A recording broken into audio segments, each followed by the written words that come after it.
in which you live, the environment in which you work, the environment of your family. An environment is made up of just a few things. Are you ready? People, objects, things, places, time, pets, and that's pretty much your environment. So then, the culture of Mexico City, if I keep asking, I'll get it, huh?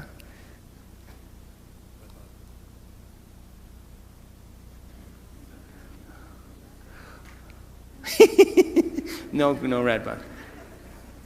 Yeah, but put it on there. See? Nada. All right, try again. Try a green one.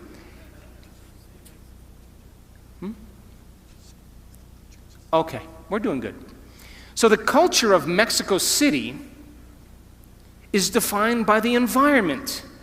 You eat certain foods, you like certain music, you relate with one another because of the environment in which you live in. And that culture is created from the environment, which is different than the culture of Mongolia, because it's a different environment, and they have different traditions, they have different customs, because they've had to survive in a different environment. And so what unifies individual traits and universal traits is called culture. Now think about this.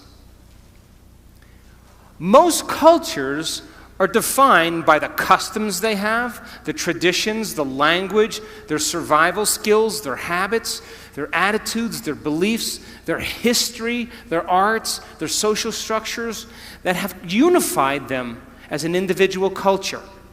Are you still with me? So the people you work with, the people you relate with, the people you interact with, you share a similar culture that bonds you both as an individual and as a species called human beings. And Mexicans are different than Australians because they live in a different environment and they have different traditions. You still with me? But we could say then that culture typically is defined by things that have worked in the past. So then, most cultures then have a choice. To create a new culture means then you have to define your culture as a vision of the future. But most people, their cultures are based on the past-present reality. What does that mean? We are in a changing world. And the world is changing faster than most people can keep up. And if you are going to stay defined by a memory of the past, you will not keep up with this culture because we are creating a global culture. So then, what defines the vision of the future to change a culture? And the answer is a very clear intention, a clear purpose combined with an elevated emotion. And when you combine a clear intention, like a vision of the future, along with an elevated emotion of inspiration and joy, you will create an empowered individual. But here's the problem. To the materialist who's waiting for their wealth to show up to feel abundant, they're in their past. The person who's waiting for the success to feel empowered is in their past. The person who's waiting for their healing to feel wholeness, they're in their past. The person who's waiting for their riches to come to feel gratitude, they're in their past. They're materialists. In other words, you have to feel empowered in order for your success to show up. You have to feel abundant for your wealth to find you. You have to be in gratitude for you to create the life that you want. And by you teaching your body emotionally what that future could feel like ahead of the actual experience is changing your biology. Because most people wait for something outside of them to change how they feel inside of them. And when something outside of them changes how they feel inside of them, they pay attention to whoever or whatever caused that, and they create a memory. That's the old model of reality of cause and effect, waiting for something outside of you to take your pain away inside of you. The new model of reality is about causing an effect. That means then you have to feel gratitude every day for your new experience to occur. You can't wait for your success to feel empowered. You have to be empowered to create the success. And when you teach people how to do this, and they move into a new state of being, they begin to create the life that they want. How many people are still with me? But to the materialists, they would say, well, no, I'm going to wait for my money to come and then I'm going to give thanks. And those people pretty much are living by the emotions of the past. And if you're living by the emotions of the past, you are viewing your future through the lens of the past, and your vision will fade. Because when you bring up an elevated emotion, you will see the vision clearly. And leaders in history that changed the world knew how to change a culture. Look at Martin Luther King. He talked about justice and then got enough people inspired that they felt empowered enough to do something about it. People came out of the resting state. And so then you share the same brain as Martin Luther King. And being defined by a vision of the future begins to change a culture. But most people have the same thoughts or the same intentions, and they live by the same familiar emotions, and for the most part, they're in their past. So the future then is created by a clear intention and an elevated emotion, now listen closely, that you have to cultivate in your inner environment of thoughts and feelings. But most people, by the old self, are living from past memories that are created from knowledge and experience from something that happened outside of them, some experience or trauma that defined them. And getting a person beyond the old self, then, is the great work. That's what we're here for. So, we've studied motivation, and I can tell you, without a doubt, that the highest form of motivation in any culture, in any group of people, is what's called purpose motivation, duty motivation, or mission motivation. You know what that is? To have a vision to change a culture that's bigger than you, to instill change in the world. Look at Elon Musk. How many people know who he is? Elon Musk, he created Tesla Motors. You know him? You know who he is? He created an electric car that can go from 0 to 60 in less than 5 seconds.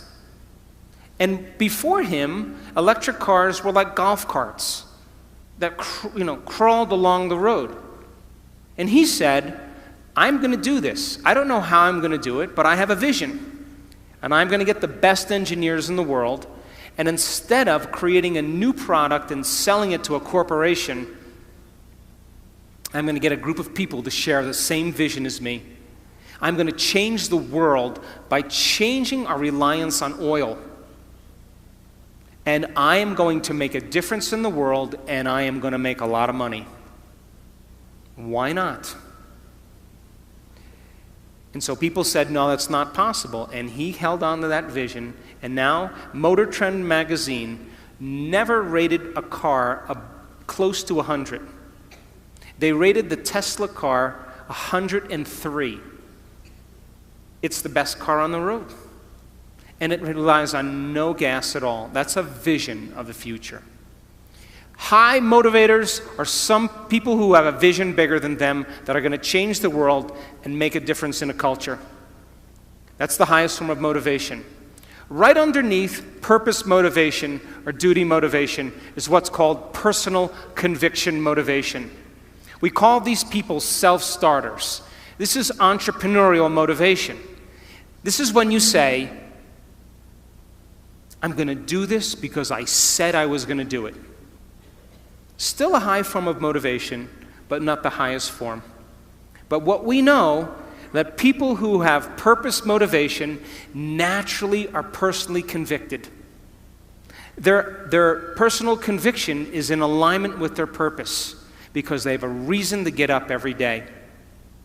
The next form of motivation is called ethics motivation or morality-based motivation. This is not the highest form of motivation, and this is based on polarity, good and bad, right and wrong. And people then, they're trying to be good, but they're really bad. And they swing back and forth. They preach one thing and they do something else. And a lot of the models that are based on, a lot of models are based on this. But we know from our research that people who have purpose motivation, have a vision that's bigger than them, that are personally convicted, have a great sense of morality, a great sense of ethics because it falls right in alignment. The next form of motivation is called ego-centered motivation.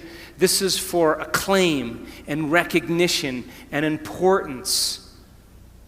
But we know then that that's not a very high form of motivation and it never lasts. But people who have purpose motivation, have personal convictions, have a strong sense of ethics, naturally receive recognition. It's the end product.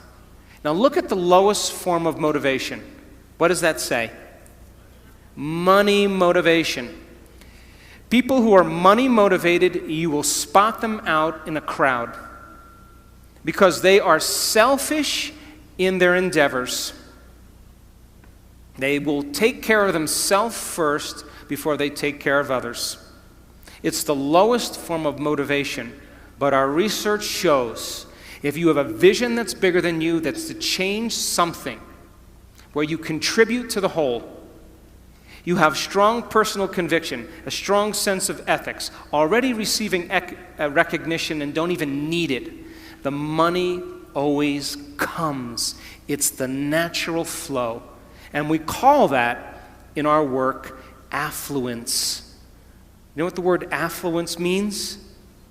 To flow to you. People who are affluent don't go and get anything. People who are affluent have it come to them. That's who they are. It's a reflection of their state of being. How many people are with me? So then, when you have a purpose or a vision or a mission or an intent that's bigger than you, it means it signifies something that's ongoing. You could have a purpose to go east, and there's never an end to east. You could have a purpose to be healthy. There's always more health to have. You could have a purpose to be wealthy. There's never an end to wealth. You could have a purpose for knowledge, and there's never an end to knowledge. It signifies a direction. My purpose is to transform individuals in order to transform a culture. And I'm clear on that purpose, and it gets me up in the morning every single day. So then, how do you bring a vision from the world of possibility into the world of reality? From thought all the way down into matter. From what we say in quantum physics, from the wave of possibilities all the way down into the particle. From the immaterial, something that doesn't exist yet, into the material. From the world beyond the senses to the world of the senses. How do we do that? Well, it requires then setting up goals in alignment with your purpose. So